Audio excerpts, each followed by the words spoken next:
Pagi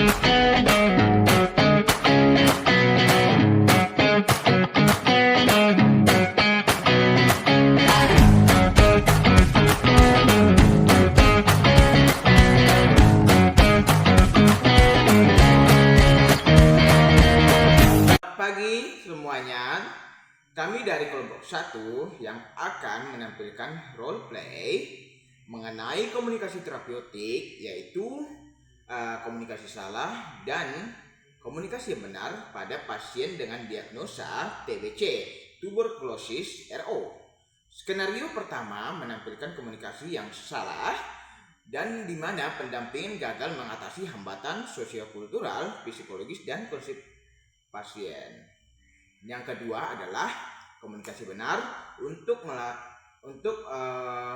melancarkan komunikasi kita kepada pasien dan mendukung dalam pendampingan pengobatan kepada pasien agar pasien tetap menjalani pengobatan selama menjalani perawatan di rumah sakit karena pasiennya butuh pendampingan yang intensif atau perlu perhatian-perhatian yang diperlukan oleh pasien selama pengobatan. Baik, kita lanjut ke videonya. Sebelum kita masuk ke dalam ruangan, kita melakukan terlebih dahulu 6 langkah cuci tangan.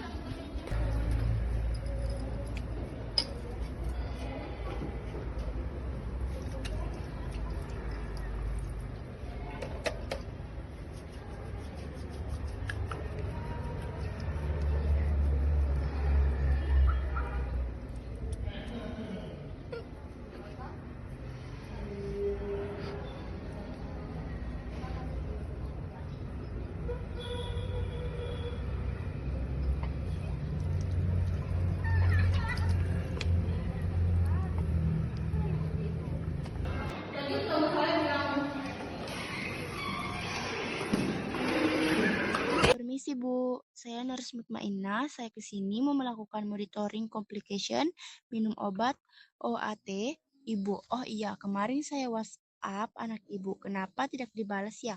Padahal saya butuh feedback cepat untuk pendataan dinas.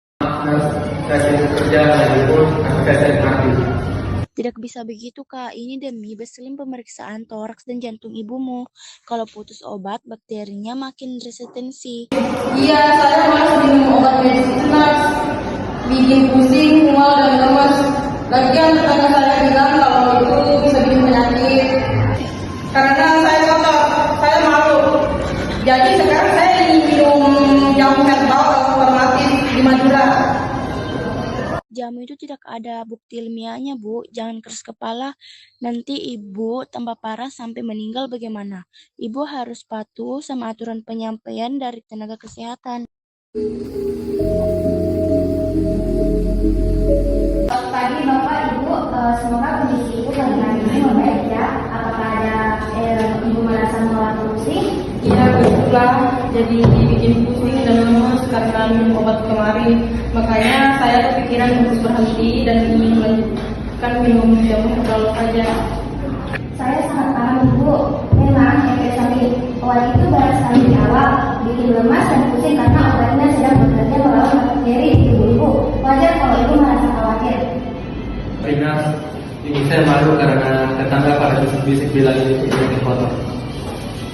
Bu, TBC RO ini murni infeksi bakteri, bukan karena faktor kotor. Stigma itu salah. Nah, terkait jamu alternatif, Ibu punya hak penuh untuk memilih. Tapi, izinkan saya cerita sedikit. Dulu ada pasien binaan kami bernama Pak Irwansyah, yang kondisinya sama persis seperti Ibu. Beliau sempat berhenti medis dan pilih herbal, tapi bakterinya justru makin kuat dan kebal obat. Akhirnya, setelah kami dampingi secara sabar untuk kembali ke jalur medis, sekarang beliau sudah lulus dan sembuh total, Bu. Oh, jadi kalau minum jamu herbal itu tidak bisa membunuh bakteri saja ya, Nurse? Betul Bu, obat medis mematikan bakterinya, sedangkan makanan sehat atau ramuan penunjang hanya membantu stamina. Kami berikan informasi ini agar Ibu bisa mempertimbangkan keputusan yang paling aman demi kesehatan Ibu. Semua keputusan ada di tangan Ibu. Kami siap mendampingi. Kalau begitu, saya akan berjanji untuk lebih responsif lagi di WhatsApp Nurse untuk melaporkan jadwal minum obat itu setiap hari.